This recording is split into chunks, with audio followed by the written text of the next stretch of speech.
अपने नागरिकों पर बम गिराने से फुर्सत मिले तो यूएन में भारत का पाकिस्तान पर तंज। संयुक्त राष्ट्र मानवाधिकार परिषद में भारत ने पाकिस्तान की कड़ी आलोचना की, उस पर निराधार और भड़काऊ बयानों से मंच का दुरुपयोग। भारत ने संयुक्त राष्ट्र मानवाधिकार परिषद में भारत के खिलाफ निराधार और भड़काऊ बयानों के जरिए मंच का दुरुपयोग करने के लिए पाकिस्तान की कड़ी आलोचना की।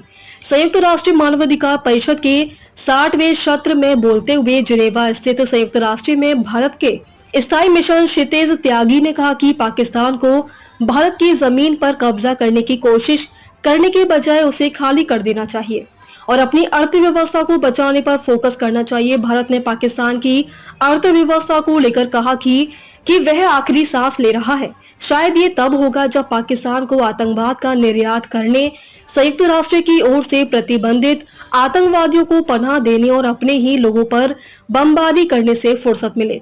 पाकिस्तान की राजधानी सैन्य प्रभुत्व से दबी हुई है और मानवाधिकारों का रिकॉर्ड उत्पीड़न से दागदार है। त्यागी ने यह भी कहा कि संयुक्त राष्ट्र मानवाधिकार परिषद को सार्वभौमिक, वस्तुनिष्ठ और गैर चयनात्मक रहना चाहिए। उन्होंने परिषद में सामूहिक प्रयासों का भी आह्वान किया, जिससे विभाजन के बजाय एकता और रचनात्मक जुड़ाव को बढ़ावा मिले करने का आरोप लगाया। क्षितिज त्यागी ने कहा कि पाकिस्तान को भारत की जमीन पर कब्जा करने की कोशिश छोड़ने और अपनी अर्थव्यवस्था बचाने पर ध्यान देना चाहिए।